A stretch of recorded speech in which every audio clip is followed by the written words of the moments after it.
Salutations, Shades, and welcome back to your home for all things strange and unusual, Talking with Shadows, the conversation everyone has, but no one wants to admit to. Here with your host, Vic Whately. And Marcus D. And guys, we want to give a big shout out to our two newest patrons, Brian Foy and Melon of Death. Cheers, man. Thank you guys so much for signing up. Thank you. We always appreciate anytime anybody gives us any kind of appreciation in any way, whether it's becoming a patron or just giving us a like, a good review, however you guys want to do it. But we like our patrons a little extra. That's true. That's true. But also, if you guys can't become a patron, that's okay. One of the best things you guys can do is just share the content. So, thank you guys so much.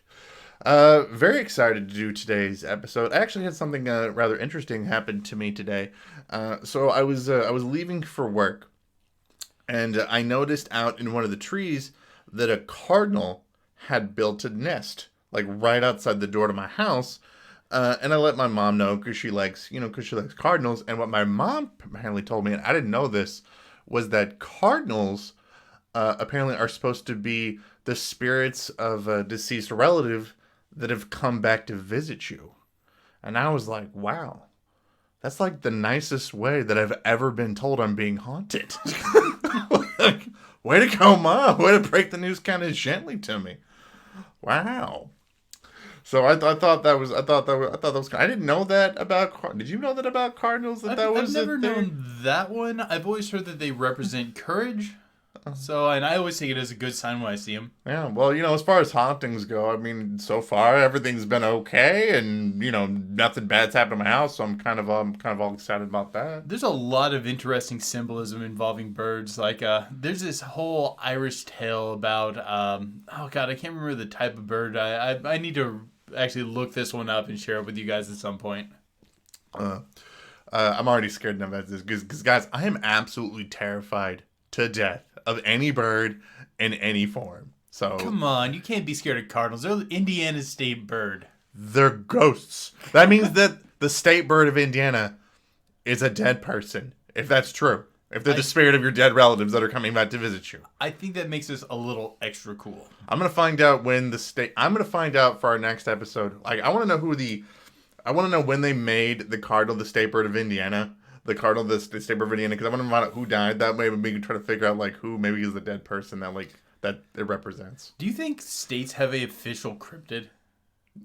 Probably not officially by, like, the governing body, but I bet there's probably somebody that probably came up with it. All right, fun fact here. All right, so what's the state cryptid of Indiana? We're gonna go with. Oh, I already know mine. Oh goodness. Oh, gonna go. I wasn't thinking about this, so I'm not sure what you got. I'm gonna go with the Beast of Busco, the giant turtle from northern Indiana that's supposed to be like the size of a car that like lives within. I think it's Busco Lake is what it is.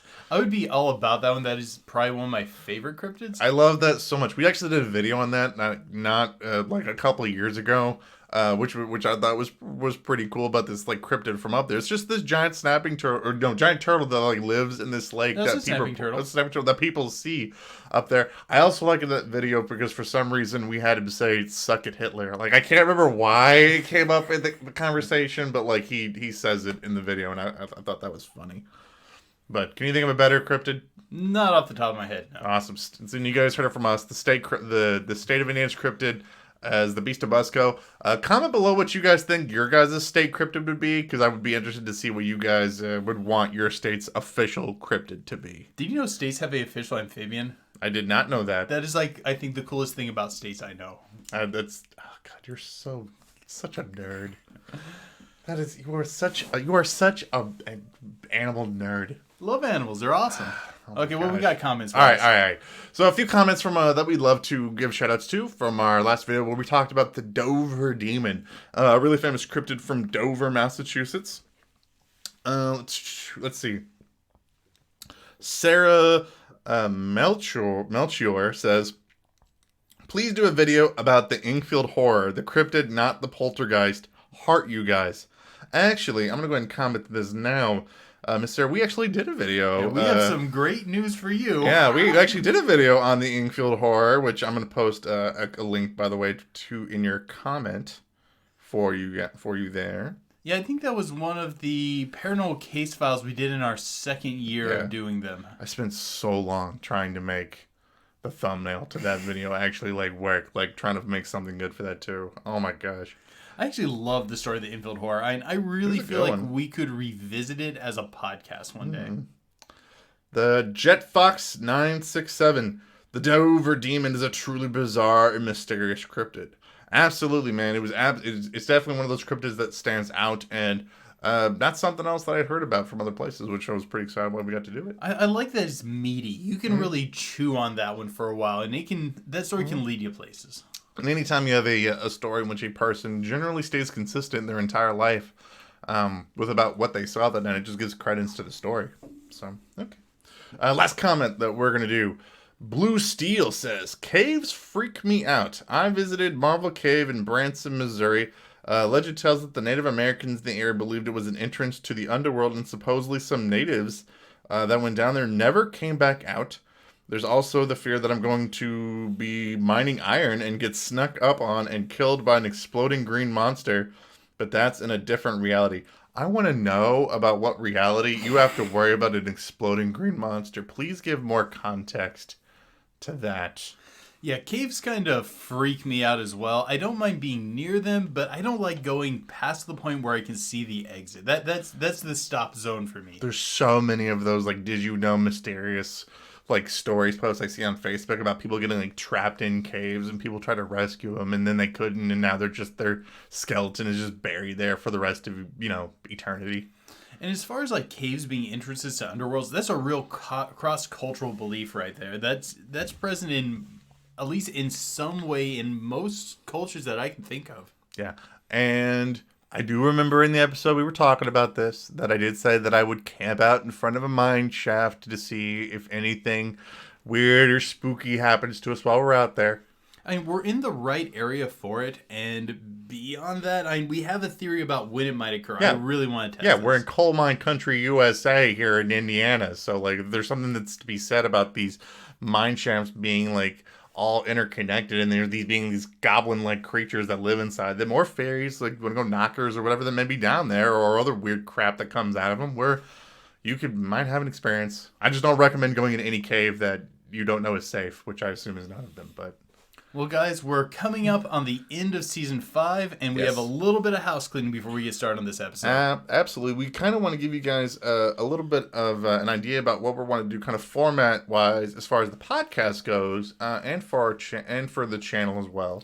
And for all of you guys who have been commenting, do more case files, well, we have been listening, and we are bringing back the case files on a monthly thing. We'll be doing one case file a month for all of Season 6, right? Yes, that's our plan, is do one case file a month. Because again, I was planning on doing more case files, but when coronavirus happened, we were dedicated to putting out at least trying to do an episode a week of the podcast, and then it just never stopped. We're on week 37, we're on week 36, we're still going. And we're going to make the case files more of a primary feature. We're going to still do the podcast weekly, but the podcasts are going to be related and building up to the case file we're going to do at the end of the month. So the 4 podcasts we do in the month leading up to it will all be related to the subject matter of what the case file is going to be. Yeah, and I think in the end it's going to make our case files even better when we decide to do them. Because typically we try to do something incredibly dense, something that's visually appealing for you guys. We hope that that's going to make it that much more exciting for you guys. And also, there will be voting on what case files we do. For the first one that we're doing in October, we're going to select it. But after that, there will be a thing up on our Patreon for our patrons to vote on. And they'll be picking the order we're doing these in. Yes. Do we want to give a teaser to what we might be doing? Go right ahead. So, if you guys probably noticed on our channel that we really don't throw the word demon out a lot. You're going to be hearing a lot in the month of October, giving you guys a heads up on that.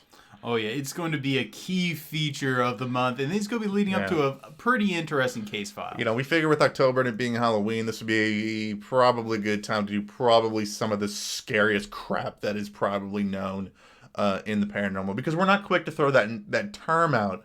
So anything that we're like gonna legit throw that term out on something, it's gonna be a doozy. So we've already lined it up, and we've got some exciting episodes all for the month of October for you guys. And for those of you who are patrons, you'll be seeing some sort of voting list come up sometime in the next week or so.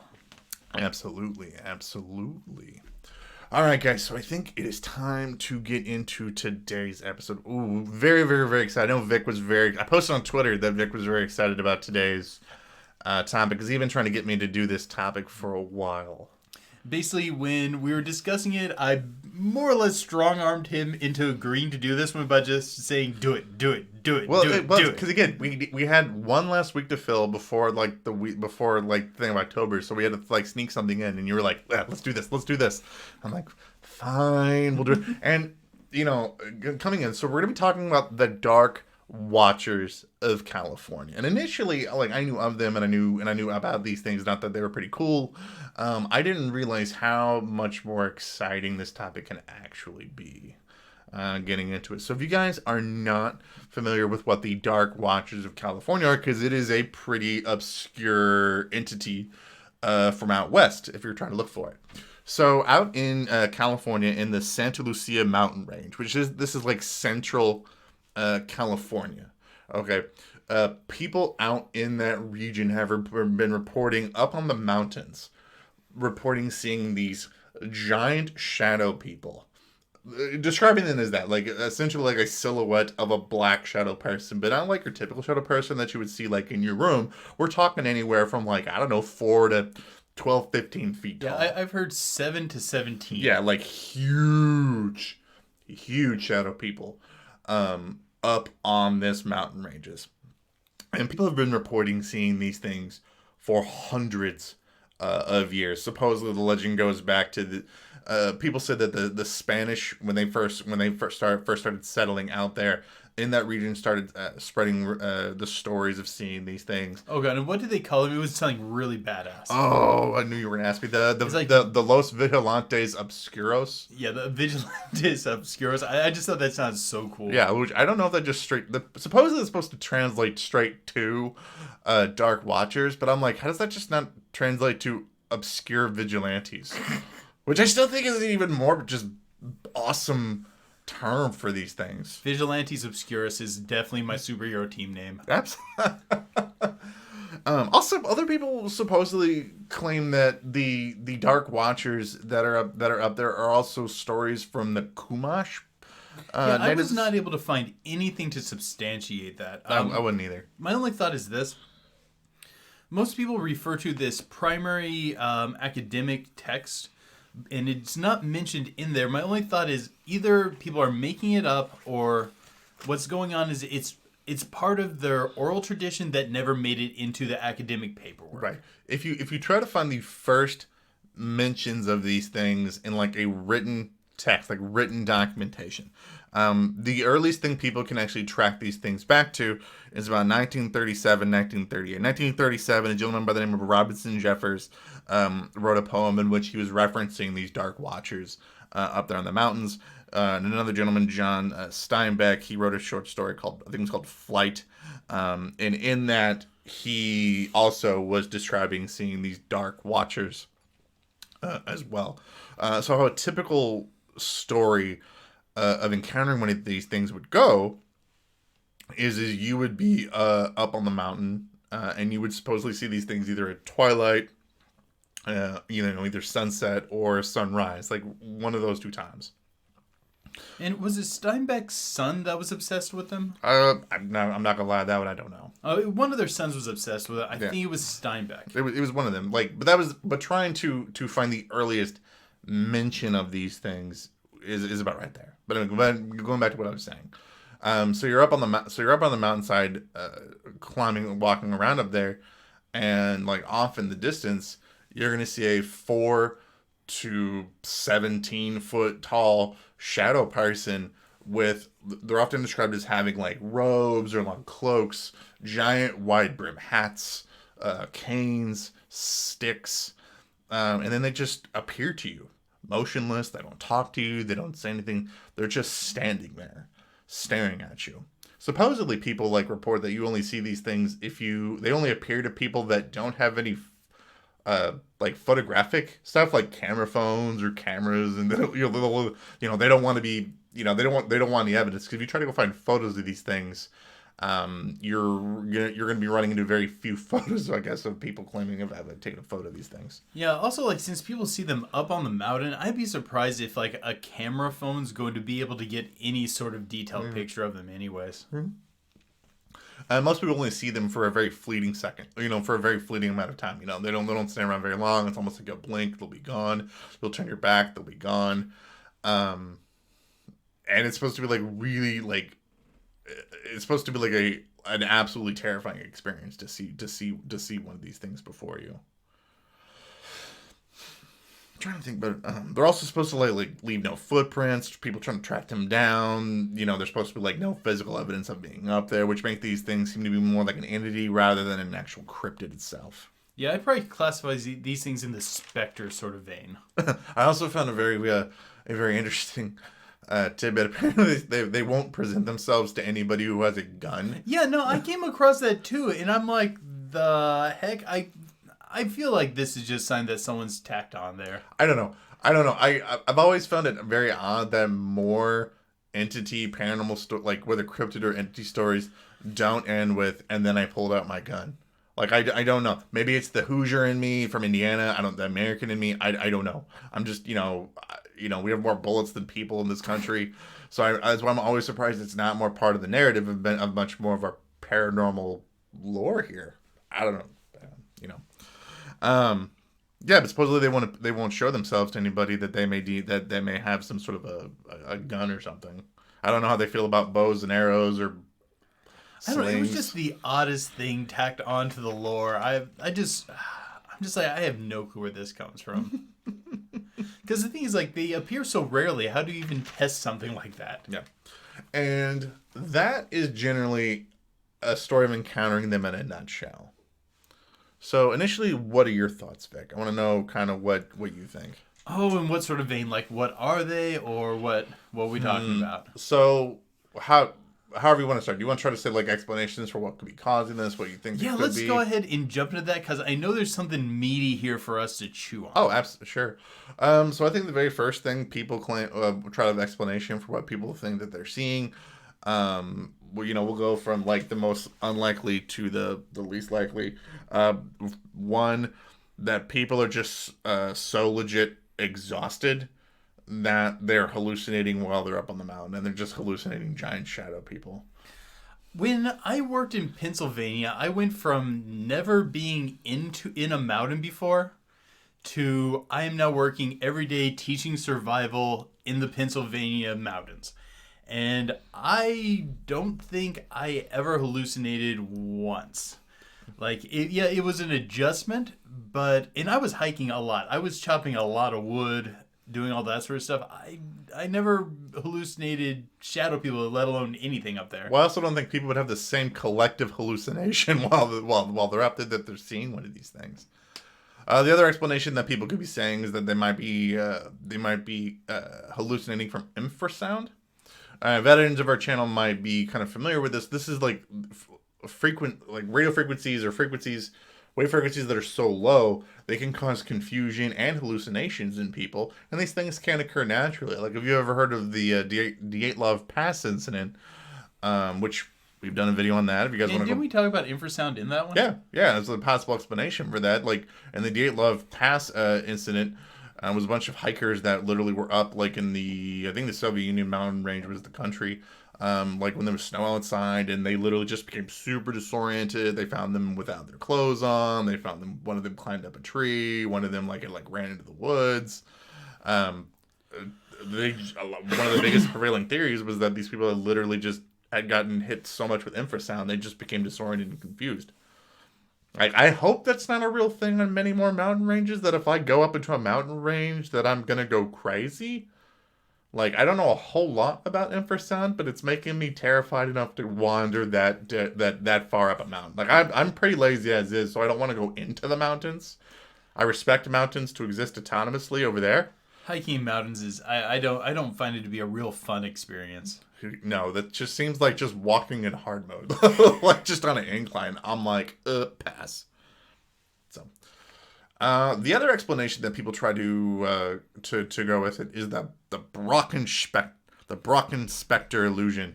Okay, this is the one where I think we're gonna have a lot of meat to talk about because a lot of people seem to attribute this to being a Brocken Spectre. Absolutely.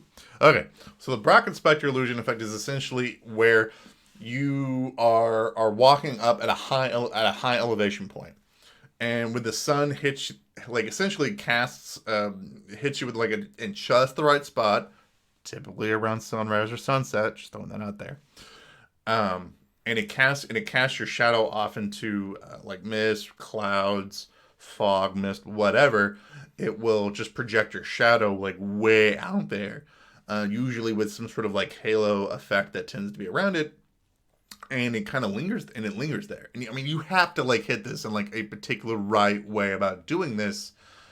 One slight movement and the thing just disapparates. The puff of wind, the cloud moves, and then it's just gone.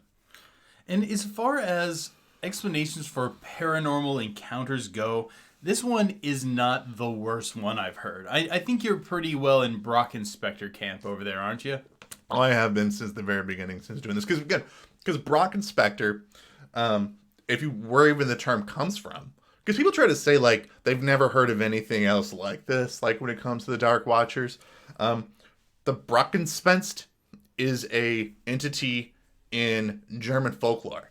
Up in they're called the Haas Mountains. I want to say the Hans Mountains. No, the Haas Mountains or the Harz Mountains range. It's in Germany, and they have a peak called the Brocken. And up in that mountain range, it's supposed to be this thing called the Brocken Spectre, which is a giant black shadow that appears to travelers in the mountain. And if you see it, it's supposed to be a ill omen that you will not get off the mountain. So this is actually a more common phenomenon around the world than what people people realize. Now, I want to get into this discussion because I've done a lot of research on Brocken Spectres, and although, like I said, this is way better than, the Flatwoods Monster was just an owl excuse. There's some merit to this, but I don't think it's as good of a fit as people make it out to be. I think there are some holes in this argument. I am welcome to change my mind. Okay. So why do you think it's a Brocken Spectre? Okay, so I will start with why I think it's a Brocken Spectre. So we've already established that the earliest known accounts of the Dark Watchers in a written text was from about 1937, like John Steinbeck or Robinson Jefferson, their literary reference. Okay, so the Brocken Spectre goes back to a written reference. I found one back in like 1894. A lady by the name of Lily A. Brown. I'm not sure exactly where it comes from, but it was her account of being up on the mountain range, and they were describing seeing the Brocken Spectre, or God, I can't pronounce it. I'm pronouncing that. The Brocken. Yeah, I Brocken Spectre. Brocken Spectre. I think you're saying it right. But anyway, I'm not sure though. But typically, this is a large black shadow entity seen up on the mountain, typically around sunrise or sunset. Ta-da! That essentially that they eventually came to terms with, that people now realize is an optical illusion from up there. So I think that's kind of a reason, That's how I'll start this. You're welcome to change my mind. Is that your full argument right there? Oh, no, I keep going. You can bring it back. Go ahead. No, that's not the worst argument I've heard, that there is a similar thing that has occurred, and I'm assuming that this has been very similar. It's a pretty similar one. Yes. I don't think it fits as well as you're making it out, but yes, I'll give you to it that it is similar. Now, I will say there are some differences. I will admit there are differences. But go ahead. Okay, is that your full argument? I mean, I can keep going. Do you want me? I can spout the other places where I found actual evidence of these. Well, I think a lot of those are going to be coming up in the course of our discussion. So don't worry. Yeah. I'll make that argument for the Brocken Spectre. Yes. Okay. Here's one of my first arguments on why I think the Brocken Spectre thing doesn't fit as well. Okay. These things aren't described as just simply being a silhouette. It is a silhouette that has some fairly pronounced shapes. Like it very consistently has that brimmed hat as being probably the most outstanding of the descriptions. Yes. After that, it usually has what seems to be some sort of flowing either gown or long coat or something along those lines. Mm-hmm. The thing is, if it's a Brocken Spectre, that means the person who's casting it or someone casting it nearby is consistently someone wearing that. Well, I think it's pretty common that a lot of people going up into the mountains have walking sticks. I will. No, that's if you notice, I did not bring up the walking stick part. Okay, that part I don't think discounts it. I will say the hat, but the other two do. The hat is a big difference. I will say the hat is more pronounced in the Dark Watcher lore as compared to like the Brocken Spectre lore. But I'm gonna say that the time of day in which they're both seen, the fact that they're both fleeting. Actually, I'm going to be challenging you on both of those as well. Okay. But yeah, my first point is this thing has a really distinct look that wouldn't necessarily consistently make sense for a Brocken Spectre. Because you'd expect it to have a diversity of looks because the different travelers that would be casting the shadow are going to be wearing different things. Mm-hmm. Now, the time of day. You gave a bit of a misquote earlier. As you said that sunrise and sunset. Actually, it's sunrise and twilight when they're being spotted. Now, sunrise and sunset would make a good degree of sense, but twilight does not. Twilight is the time where the sun has set and it is now casting ambient light into the sky. The thing is, to create a Brocken Spectre, you need a direct source of light. The sort of muted ambience of twilight is not enough to cast it.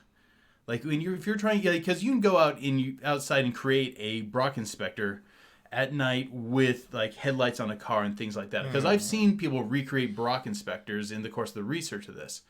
The thing is, at twilight, there is not enough direct light to create a Brocken Spectre. I'm wondering if, and I'm gonna, because I didn't know about this particular argument.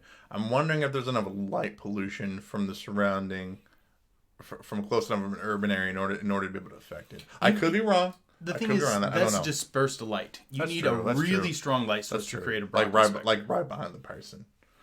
True, but also people also might be bringing up their own light sources while they're out there. I mean, I know that's stretching it. I will admit that. It would need to be headlights or a floodlight or something like that. Which a lot more people are prone to having nowadays. But I guess that's true. But the thing is, also, you can't be carrying it. If you are carrying the light, it would have to be someone behind you carrying it. True, but if you look at stories involving the Dark Watchers, most of them are generally this, and when I've seen people try to give accounts of seeing the Dark Watchers, it's almost like the few accounts I've seen people having, they're always like just generally describing the legend of seeing these things, but people with their direct claiming that they've actually had direct contact of seeing them are like a person. I think there was a person that was like driving on the interstate. I think they had stopped, and there was a shot. They described seeing a Dark Watcher that was like outside their car, moving around their car. It was almost like she was describing an actual shadow person encounter, rather than an actual dark Watcher. Truthfully, I think that's what they are. But I got more. Okay, go ahead. Okay, I'm assuming that you've gone through a lot of pictures of Brocken Spectres in the course of this research. Yes. There is one thing that's present in almost every non-synthetically created Brocken Spectre image that is absolutely not present in the description of the Dark Watchers. I'm going to guess you're talking about the light halo effect. I am talking about the light halo. Yeah. Because, you need effectively three things to create a Brocken Spectre. You need a strong source of light coming from behind to cast the shadow. You need the object that's obscuring the light to create the shadow. And then you need something along the lines of a cloud or something like that for the shadow to then be projected on.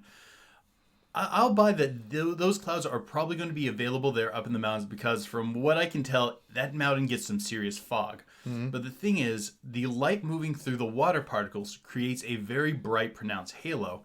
And it is a super bright, obvious halo when you're creating a Brocken Spectre. And it's usually right around like the head too. Yeah. But that's not present in like any of the descriptions, but it's present in like 99%. The only images I've seen of a Brocken Spectre that did not have the halo were ones created synthetically using car lights for specific experiments. But even like ones where it's a plane casting it on a cloud below it, it pretty much always has the halo. Yeah. And And that's pretty predominant in the other places where I found it. Like if you look at like China, where there's also like Brocken Spectre esque like Brockengeist folklore as well. They actually see it in a positive light. They actually call it a they call it like Buddha's light, where it's like this halo that forms around them. That's actually even part of their lore, where they'll even say like that's the divine glow around the person. Like when you go up into like the Chinese mountains, when they take tours for people to go up to see these sorts of things, at like like at sunrise. It looks very much like a saint's glow. Right. If you've seen old Catholic art, Mm-hmm. like it is very much that sort of like circular halo projecting light. It's actually someday, isn't it? Somebody's called a glory. Mm-hmm. Oh yeah. But I also I thought it was so funny like how differently like two different cultures take stories of seeing these things. Like you have like the people of Germany like legit believing they're never going to get off the mountain, and people from like China thinking they're seeing a glorious divine being. They took it two totally different ways. after seeing images of Brocken Spectres, it would not surprise me at all that people would consider it a religious experience if they didn't know what was going on. I'm gonna come back to that religious experience thing again here in a second, but no, I will, going back to the Dark Watchers. I will give you the light glow is not prevalent in their encounters. It is left out. They are often described in a much more sinister description, only talking about that. Okay, next point. When you as a person are creating a Brocken Spectre, one of the things that is often visible is the fact that it is your shadow. It is coming because you can trace the base of it from where it is down to your legs. Now, that isn't going to be 100% true when moving through the mountains. There are going to be parts where part of you are in shadow and part of you aren't. But I feel like it should be most of the time at least somewhat obvious that this is what's going on. Like the conditions of the cliffside and where the bank of fog is, to make it convincing, unless these people are just really not thinking out the scene, should be fairly obvious. I don't think that's necessarily true. And hear me out on this. Because if you take people going up into these mountains for the very first time, and someone legit believes they're having a paranormal encounter, they're often people that are not always having the most rational thinking at that point, and with their memory. And I don't think there's probably as many people that are traveling up into the mountains as are having like general shadow people encounters. Like people that have shadow people encounters, we've had a lot. There's a lot more of them, so people are able to break down the stories a lot more. Versus to see one of these things, you have to go up into the friggin' mountains in order to see one of these things, and I think that shrinks the story pool down. And I think it could be a part that's left out, and I think that's a reasonable consideration that people could be seeing this extended shadow and then losing their mind. And it is possible to create a Brocken Spectre where it would seem like it's independently standing if the lower part of your body is cast in shadow, but the upper part of your body is cast in light. You wouldn't be able to trace back the source to you. Mm-hmm. But that brings me to my final big point on why I don't think it's a Brocken Spectre. Mm-hmm. It's the angle. Mm-hmm. The thing is, when they're walking, they see these things up in the mountains, right? Mm-hmm.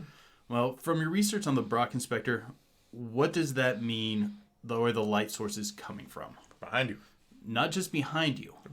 Up at an angle. It would have to be coming at you upward. That's why one of the main cases where people relate this to being a Brocken Spectre they bring up a lot is the Gray Man. And in that one, the person's... Yeah. In that one, the person's walking towards a fog bank, the light's behind them, and they see this dark shadow walking towards them in the fog bank. That makes sense because they're on an even playing field with the light behind it, with the Spectre now standing in front of them. But once you put the Spectre at an elevation, it gets harder to justify the light source. Now, if the light source is then projecting from below them and is not obscured, that means you should be able to see the legs running from you to it because of where the source of the light is. But if it's not that, then you shouldn't be seeing it up in the mountains. Neither of them makes sense without the other. Do you know something else that as you've been talking about the Gray Man from Scotland, as I've been saying, so we're talking about the Gray Man from Scotland. We've talked about like the Brocken Spectre from Germany, or even Buddha's light from China. These are all, as of now, generally understood, explained away things from experienced mountain climbers and people that are up there. How come we don't have that here, like, in the California Mountain Range? Like, you would think that it would just be a thing where, like, California mountain climbers would be like, yeah, dude, that's X, Y, or Z. Like, they would be explaining that, or it would just be part of the legend. Like, it's just not there. Like, I don't know if we just don't accept science here. Like, I think it's because I don't think it is a Brocken Spectre. I think Brocken Spectres are a thing. I think it's explainable on some phenomena, but I think there's too many things that are off on this one. Yeah. Because, like, one of the things that a lot of the other ones have in their advantage is that they're just these vague humanoid forms. Mm-hmm. And they might have that halo to it, but there's too many things that stand out on this specific case to make me buy that this is definitely a Brocken Spectre. California has, like, Silicon Valley. Like, it's literally one of the, like, the technological, scientific, like, epicenters, like, of the country, of America. And yet, we can't explain the Dark Watchers possibly scientifically, like, out there. Like, that... I don't know. I don't know if this just makes it maybe that just gives it more credence of it being a real thing. I don't know. Like, the other thing I was thinking is, I think that this could easily be tested if we were there on the ground collecting stories, because then we get asked things like, oh, what side of the mountain you're on? Because the thing is, if anyone has ever been on the east side of it, and I think I'm going to get this explanation right, and it's during sunrise, then that blows the possibility away, because then it would be obscured by the mountain and could not be a Brocken Spectre. Mm-hmm. And same if they're on the other side and it's sunset, it should not be able to create a Brocken Spectre. It would have to be, they'd have to line up. But the thing is, we can't test that. We don't know the truth of the matter because we're not there on the ground being like, oh, what side of the mountain were you on when you saw it? But you don't think that there's enough similarities between, say, Brocken Spectres and the Dark Watchers? They're both being seen as around sunrise. They're both being seen at high elevations. They're both only seen for very fleeting moments, and if you try to walk up to them, then they disappear. Like, there's not enough to start making you question it. Well, no, it did make me question it at first. Mm-hmm. That's why I did kind of a dive into Brocken Spectres and looking at how they work. Because at first I'm like, oh, this really might just explain it.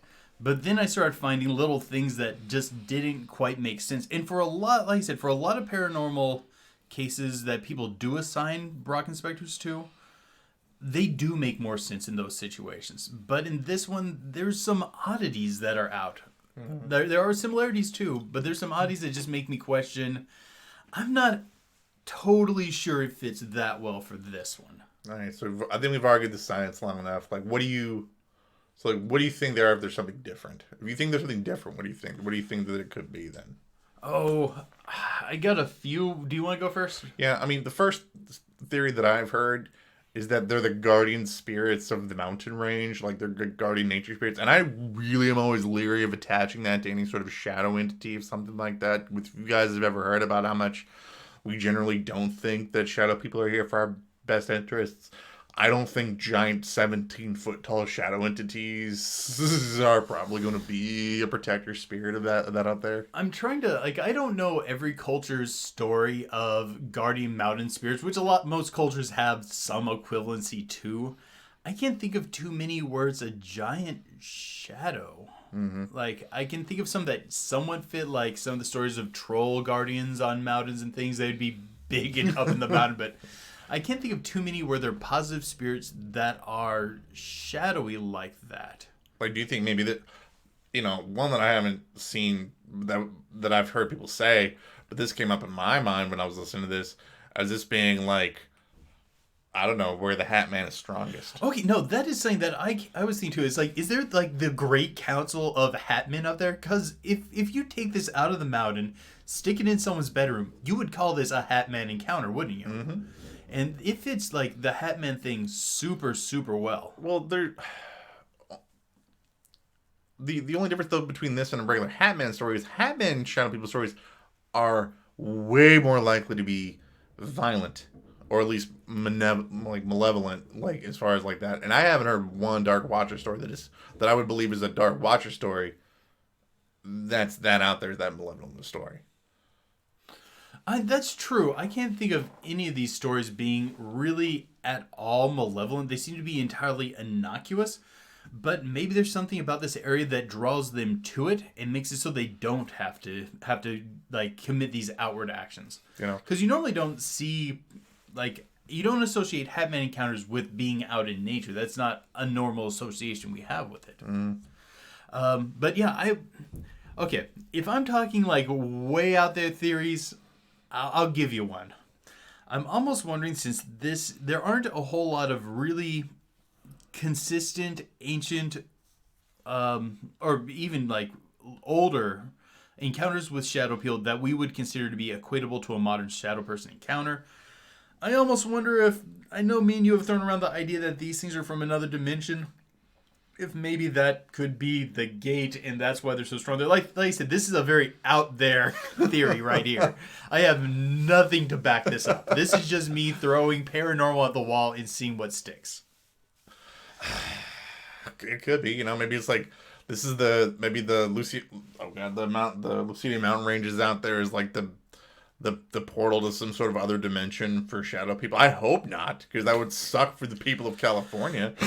Another thought I had was maybe there's some sort of ghostly specter of cowboys who either had guarded that area or had lost their lives and are now tied to the mountain.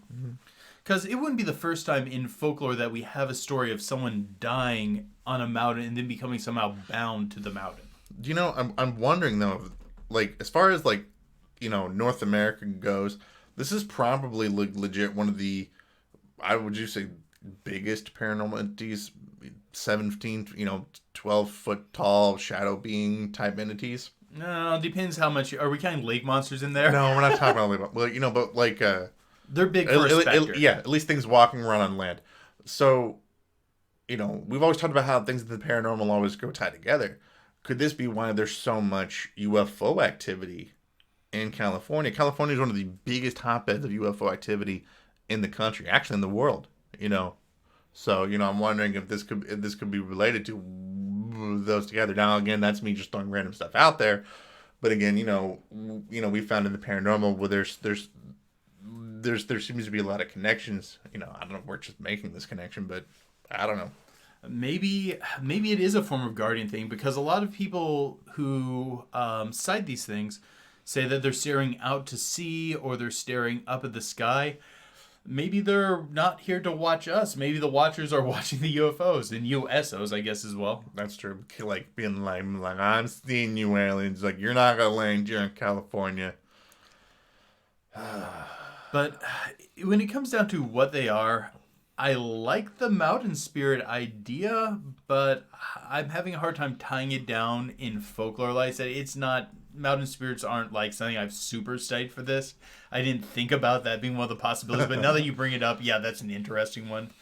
But I don't think it's all that likely. My thought would be probably one of the two things that I brought up. Either it has something to do with the Hat Man because it is so similar to that phenomena, or we're looking at some sort of ghost that manifests as a shadow that's watching the area, that has either unfinished business or has somehow become bound to the mountain. Is that your final thoughts on it? Yep. And I'm not fully convinced that it's a Brocken Spectre. I don't know. When I think cross culture about like a lot of representations of, say, I don't know, death. Death is a figure that is brought up, like, what is the image of that? It is a cross cultural phenomenon. But even though it's cross-cultural, there's still maybe a few things that are very different that each culture depicts it at. When it comes to these dark watchers, it's a phenomenon that has been seen across the country, and I'm glad with it. I think that in this episode, I think we've established that it is not a solitary thing out there just in California. This is a phenomenon that is a worldwide phenomenon. Definitely want to get your guys' thoughts on this in the comments below. What do you guys think about the Dark Watchers? Do you think that they're their own thing? Do you think that they're a worldwide phenomenon? Do you think they're just a natural phenomenon? And if you don't like that we got so damn sciencey in this one, just tell us to knock off the science. Hey, we get sciencey somewhat already with a lot of our stuff. When you get talking about like biology and stuff, it's part of the paranormal, Beyond that, I don't even know what a light scientist is called. I'm going to call it a luminologist. That's probably not correct. But that's what I'm going to call it. I am not a luminologist. I had to learn this information in a set amount of time without like a trained instructor. I believe I understand it correctly. But if any of you guys are luminologists out there and I got this wrong, please tell me. Yeah. Well, I don't know a whole lot about German folklore, so it was kind of fun being able to dive into that a little bit and when researching this thing as well. So I thought that was there's cool. some amazing things in German folklore, man. So actually, man, if you want to talk about like the Hans Mountains there in Germany, man, you guys want to look up a cool like folklore surrounding something. Look up that. That was a wild ride in and of itself. But anyway, let us know what you guys think about the Dark Watchers below. What do you guys think about them? If you guys like this episode, don't forget to like, share, follow us. Give us a review wherever you guys check this podcast out. It always helps out the podcast when you guys do that. But until next time, keep believing. Because we'll keep listening. All right, guys. Now we're going to slide into our Pillow Talk segment of the podcast. If this is the first time you guys are ever checking out this podcast, our Pillow Talk segment is where we keep the conversation going about something paranormal, maybe about what we were just talking about or a whole new topic in general. We give you guys a little bit. If you guys want to catch the rest of this podcast, all you guys got to do is go over to our Patreon, sign up today. As little as $1 a month gets you all the rest of all of our podcasts. And today we're going to be talking about a personal paranormal experience that Marcus has been trying to get me to talk about for a while. So yes. It's a fairly extreme one. Yes. So, and I got on this idea because one of our patrons, my second cousin, Barbara, who's awesome, by the way, she reached out to me to talk to me about a paranormal encounter that she had. She lives on the East Coast, and she lives like not too far from where they did some of the Manhattan Project experiments on the East Coast. And she's like, "Oh yeah, we get tons of cryptid encounters out here all the time. Like it's no big deal. Like they're just used to it." I'm really hoping she might let us drive out there at some point. Absolutely. My whole family is awesome. I'm just saying, like, we have tons of weird stories that I'm just now finding out about now as I've been opening up to them about how into the paranormal field I actually am. So oddly enough, I had something similar where my father never taught, and my mother the same before she passed, had never told me about any sort of paranormal stuff. But then once they found out that like I'm doing stuff in this field, they've come forward with like a lot of stuff. I'm like, why didn't you ever tell me this? Yeah, like my mom, like for years, I never heard anything about this from my parents, and once they hear that I'm starting a paranormal podcast, my mom's like, "Oh yeah, I used to interview psychics all the time for like the school newspaper and all this, and our old houses used to be haunted and all this, and we used to have stories like this." I'm like, y'all couldn't have told some of this stuff to me before? But anyway, but back to Barbara's story. So she reaches out to me and she's like, "Yeah, so we get cryptid encounters out here all the time." And she says one of her most recent ones that she had was out in a field. She had like 2 sets of eyes that were white. And at first she thought it was deer, but she described it as like putting like 2 eyes in a box, having a box, putting a light in it, then moving the light around, and then moving the light around in the box around. That's kind of how she was describing it to me. And so she's describing like literally just out in this field, she's just seeing these like floating eyes that are just moving around. And that was so similar to an experience I know that you had one time on a paranormal case. And I thought we could totally share it for this podcast because I don't think you guys have heard this yet. Okay, so this one comes from back in college. And me, Ellie, and one of Ellie's friends are hanging out, and her friend's like, "Okay, if you are interested in the paranormal, there's something I've always wanted to check out. She used to live down this road in